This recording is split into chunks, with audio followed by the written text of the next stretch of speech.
Hello, YouTube. Hello, this is Tanisha, and you are viewing The Last Word with your host, Tanisha. This is just your space to be heard, a space for myself and for others to be heard. And I hope you all are feeling my scarf today. I actually just left it on. I figured, hey, it don't look too bad. But I'm not here to like read you your future or anything, okay? What I'm here to do is talk to you today about uh, humane leadership, okay? The humanity of leadership, okay? And the reason why I want to talk about that topic today is because it kind of ties into what I've been talking about the last couple of weeks. Um, talking about promotion comes from above. That's the one from last week, and then also the one after that I had discussed, and so I just want to kind of just bring it back again. And I will probably put those links to the other videos down in the description box so that you can kind of refer to the other videos to see, where I'm bringing it from and why, I'm still talking about this, okay? And the reason being is because a lot of times, I'm trying to get this camera to kind of be right, but and the reason being is a lot of times that when you become when you move into a position of power, or when people move into a position of power or a higher position or like a supervising position, it can tend to take the humanity, out of it for some. And what I mean when I say humane leadership or take the humanity out of it for some is it takes away their sense to be empathetic, okay, and their sense to be, I guess, warm and approachable. Because a lot of people, when they do get in that position, of supervising or a position, a promotional position to where they're over or supervising other individuals, it can change some people, or it can seem to change some people to make them become more distant, more cold, more heartless. You understand? And I think it could be pressure, because when you're being promoted into a position like that, there tends to be a lot of pressure and different things like that. But I think when dealing with your constituents or your subordinates or whoever it is that you have to deal with when you're promoted, you need to be highly, like, you need to be highly emotionally intelligent and aware, emotionally aware of how others may perceive you. And a lot of times, I think I'm not aware of how others perceive me, but I am aware of myself. Like, I have self-awareness, and I'm aware of how I perceive myself, and I'm aware of how I desire to be perceived, I guess I should say. But I think good leaders need to learn how others perceive them, and that's what I'm working on, because I'm working on being a leader before I'm given the promotion or moving into the position. So that's what I've been working on. But yes, I wanted to talk about humane leadership, and just, you gotta maintain character and not allow the position to cause you to become a person to like beat a dead horse, okay? Like, don't beat people up, just because you're in the position to do so. Don't exercise your power in cruel, negative ways, especially if you've been newly promoted, because that looks really, I don't know. You know what I'm saying? I've never been promoted. I haven't been in a supervising position, so I don't want to judge too harshly on, anybody that has been promoted in the job that I work in anyway. I don't want to judge that way, but I just know what I've seen and what I've experienced with some who have been promoted and others who have been promoted, basically. And I just like to discuss, I'm just discussing the positives and the negatives about it. You understand? And one, one of the positives for me has been receiving support, educational support, coaching support, and different things like that to improve the work that I do, because I think this is a responsibility of leaders and supervisors as well. It's not to just be dictators or not to just be managers, but to also be educators as well, and to have empathy as well, and to support the person and help them, show them ways that they can make their work better, as time permits, right? Because a lot of times you don't even have time to do those things. So, but one thing I did want to discuss in this video about humane leadership is the fact that I have this book that I did bring out last week. Well, I had mentioned it in another video. And this book is called Inspired to Lead. And this book is by, the author on it is Christopher Novak. You can't hardly see that, but if I put it up here, you might can. Christopher Novak. But anyway, it's not necessary to see it, so because I'm saying it right. But this book is really good book, because I think, and the reason why I titled this video Humane Leadership is because when I read this book, that's what I get. Okay, that's what I get from this book. I get the humanity in being inspired to lead and in leaders in this book, because he talks about a lot of touching things that occurred. One thing that was really touching, that really has nothing to do with my current situation at work, but it was just an encouraging or touching thing that happened, and that he talked about in the book. Is he talked about 2 football teams and 2 football coaches, right? One coach for each of the 2 football teams, and they were high school teams. And one of the high schools, they never won any games. It was just like a poor football team and everything like that, while the other coach's team was like more of a, I guess, suburban type style. He didn't say it was suburban, okay, but I'm just assuming that because the team was in the school was more well off, okay, and everything like that. So what he did, he told the team, his team, and everybody that was on their school side, the well off to do football team side, and even the fans, to cheer for the other team. And I just thought that's the most touching thing ever. I mean, because when you're dealing with opponents, you definitely, the thing you don't, or when you're very competitive, even in a work atmosphere, not just in that football game, you don't cheer on, a coworker that you're trying to compete with. Like, you know what I'm saying? I do. Don't get it twisted, but generally in the world, and in society, you don't normally do that. Some people have a difficult time with working as a team with somebody else that they fear or look at as their competition, or look at as their competitor, whatnot. And so they tend not to want to cheer for them, or say anything positive about them, or focus on the good in that person or the good things that they do. They don't want to focus on the good in everybody, or especially in somebody that they feel like is a competitor.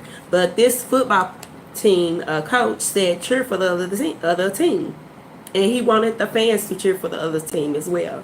And it was so touching that those students could not believe that this team would do such a thing for them. They hugged after they lost the game, or whatever. They hugged them and showed them so much love. You understand? And so, and I really just wish I wish I could just read a little bit of what he said after that. And because he put it in like big letters. And this is what he put at the end of that. Because what he does in this book, Inspired to Lead, is that he gives like a live scenario of situations that have occurred. And then he comes with a lesson. So what's the lesson in this story? So he told the story about the 2 football teams, and then he gave the lesson in the story, right? And the lesson was no losers, right? Because nobody even though they did lose the game as far as the scoreboard is concerned, and that's one thing that he pointed out about that story.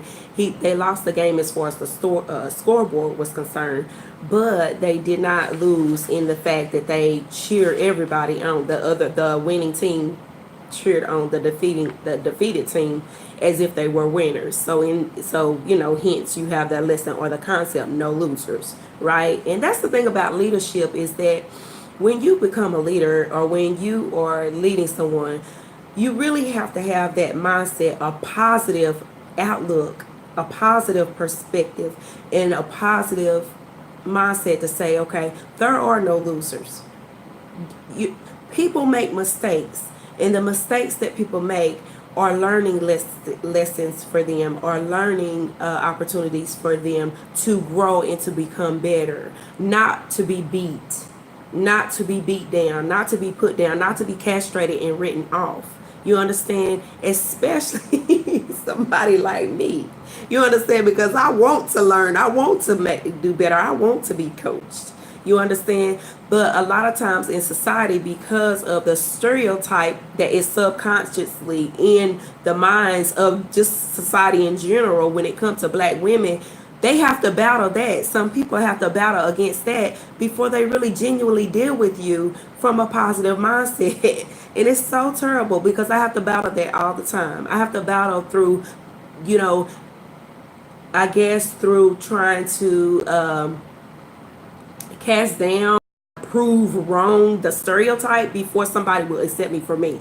Like, I don't get to just come in and be Tanisha. I come in as a black girl that's, whatever, that was a single mom. I come in as all these stereotypes before they just get to know Tanisha. And it's so sad. We don't, a lot of black women, we don't get to just come in as our individual selves. We come in as your perception or your concept and your outlook of the stereotype. And as soon as we do one thing that meets the stereotype, then we're written off. You understand? It's really sad. And you can't, there's no way to prove that to be true. You understand what I'm saying? Because it's not like you can read the other person's mind or anything like that, but you understand that you have those stereotypes in society. And when you are dealing with that kind of treatment from other people. You understand? And it's so terrible. But I don't want to go off in the rabbit hole about that. But I want to read to you the last statement in that no losers lesson. And that was in lesson 5.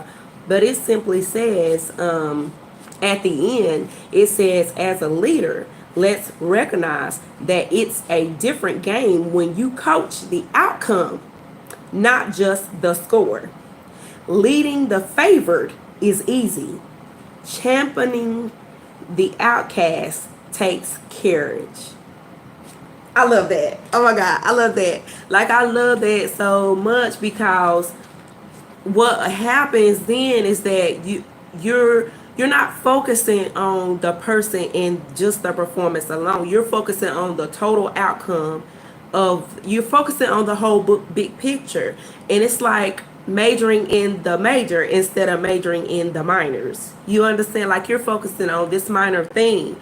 But we got to remember too, and have balance, that it's the little foxes that spoil the vineyard, right? So we do still have to be faithful over the small things. But when the small things are not affecting the big picture, you don't want to make a mountain out of a molehill. You understand? That's where you got to have that balance at when it comes to true leadership. You understand? But this says, as a leader, let's recognize that it's a different game when you coach the outcome, not just the score. Leading the favorite is easy, and that's what really happens a lot of time in workplaces, whether it's politics and all this. A lot of times people who are liked and people who are favored get led. Okay? Those are the ones who get led. Sometimes it's those people who are being outcast and written off. They don't get led. We don't get led. And I say we because I'm generally in my place of work. For so long, I denied that I was an outcast, but I'm an outcast at my place of work. They don't like me here. You understand? Okay. but I've been here doing my work. It's just as much as any other worker, right? Um, and it says championing the outcast takes courage. That means leaders have to have courage. You understand, to say, hey, I want to be able to improve. And not only that, that proves you to be a leader if you can be able to lead someone that is not favored, or someone that is castrated or outcast or whatnot. That proves your true leadership skills and your true leadership qualities if you're able to lead them as well, the way that you would lead someone you like or that you favor. You understand? It's so terrible, y'all. Y'all, if I'm saying something that don't make sense, let me know. But for the most part, what I'm saying, I know it makes sense. You understand? I'm trying to read books about it to get even a better understanding about it. And there's some other books that I want to read too, but luckily this one was, I am borrowing for free from my therapist. She allowed me to borrow this from her collection of books from her library, right in her office. And so I really like that. Okay, and then it says, then this other point before the next lesson, it says life takes on meaning when you become motivated, set goals, and charge after them in an unstoppable manner. And this quote is from Les Brown. Les Brown, y'all know I've had quotes from Les Brown before. He's a great motivational speaker, and everything. And I say that I had quotes from him in some of the other, like one or two of the other videos, and then also on my Facebook page. If you want to find me on Facebook, I'm on Facebook at The Last Word 2018 on Facebook, and I'm also on Instagram and some other platforms, but they're not all coinciding or whatever yet. I haven't got there yet, but I'm working on it. But yes, but I just wanted to talk about that, and that's pretty much it. That's the end of this. I mean, basically, but this book is just such a delightful book, and then it's just some of the different quotes that he has in here. But yeah, that's it.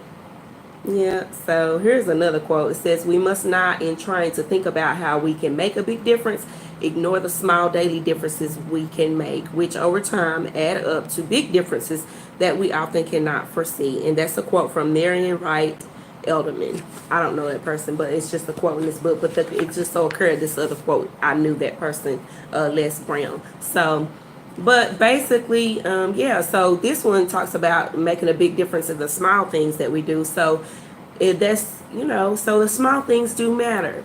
But you just want to be able to be discerning about where the small thing is becoming an unnecessary major thing. And you don't want to capitalize in the minors. You want to capitalize in the majors. So that's all, folks. Humane leadership, just, if you're seeking promotion, seeking to be a leader, seeking to different things like that, you want to just take the time to develop your leadership capabilities and understanding. You want to develop your character. You definitely want to have emotional intelligence and mental intelligence, because it can drain you. But if it drains you, then that is going to exude and in your management style. It's going to exude and it's going to come out in your management style when you do get in a position of leadership, and that's going to affect other people.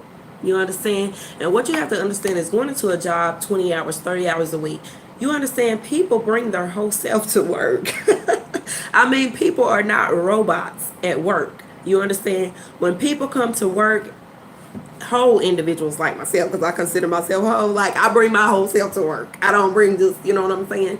So, and that's not to say let everything at your job affect you, because honestly and truly, a lot of things, I never allow certain things to affect me at work like it has this time. Well, I can't say there's one other time that I had experience like that where it was kind of tough dealing with different management styles and different things like that, because the job I work in, my supervisors have changed so many times throughout the years, and I've always had to deal with different leadership styles and different how, different people lead and supervise. So I've gotten to a good understanding from that, and I've learned a lot from that, how you deal with different personalities and different things like that. So when people come to work, well, as I was saying, get back to what I was saying, because like I said, I go off into a rabbit hole, but when people come to work, they bring their whole self, okay? So you have to, as a leader, understand emotional and mental, have emotional and mental intelligence to understand how, understand it for yourself first, and then understand how it could possibly affect someone else at your job that you supervise or train or whatever the case may be. You have to be mindful that people can be affected emotionally and mentally from the way that you communicate, or the way that their style of training, or your style of managing or supervising, different things like that. You have to be aware of that kind of stuff, because you can hurt somebody, and I've been hurt, but I'm so grateful. I'm a believer, I pray, I fast, I try to, give things to God and different things like that. But somebody that don't have God, or without hope, that's why you have people going shooting up their workplace and all this kind of stuff. Like I had mentioned before, I don't want to keep mentioning that, sound crazy. But people going off killing themselves and stuff like that. I tell you what, honey, I done been able to make it this far and be in the job that I'm in this far is because of the fact that I have God and I can pray, and I can release and in my prayer that I, am grateful that I humble myself. I try to humble myself and ask God what it is I need to learn. What is it that He's trying to teach me and show me? And before, I didn't do that. Like, it took a while for me to learn how to pray that, because you just in your mind, you just going on, you doing everything that you need to do. So when you come to a hump, I didn't think, now some, I'm not gonna say everybody, but I know I didn't think to be like, okay, God, what I need to learn from this, which I should have thought to say that, but I didn't. But when I did finally learn how to say, okay, God, what do I need to learn from this, then I could sense and I could, I could feel in my heart and in my mind the Holy Spirit beginning to work with me and deal with me on where I need to make the correction, and understanding that I don't have control over what somebody else does. I can only control what I do. I can only control how I react and the attitude that I have in a circumstance, right, folks? Okay, humane leadership. Okay, being a leader, you still have to be humane. Treat people, still you need to treat people how you want to be treated. Do unto others as you would have them to do to you. Be humane. You understand? Don't become a bully. Don't become a terrorist. Don't become, a terrorist for somebody, because some people dread coming to work because of they know what kind of supervisors that they have to deal with. You understand? People don't even want to come to work because, what I'm saying? And I've experienced that. I'm like, oh my God, I don't even want to go in because I don't even know how I'm going to deal with my boss. It's so terrible. You become that person's terrorist. You understand? Don't do that. If you ever get an opportunity to become a leader, don't be a terrorist, okay?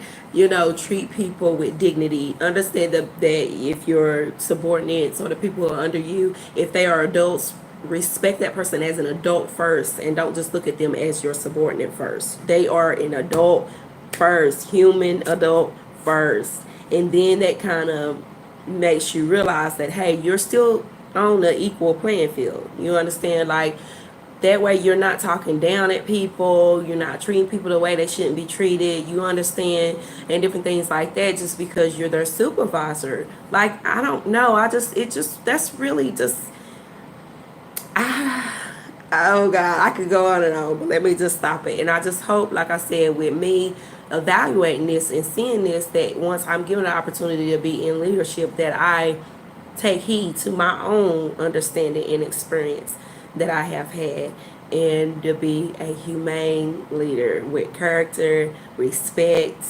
Those things should, a lot of people, those things sometimes aren't in the description for a supervising or managing position that you get. Those things are just something that you should have as a human being. Okay. Humane Leadership. All right. All right. Thank you all so much. And you all have a great day. Bye bye.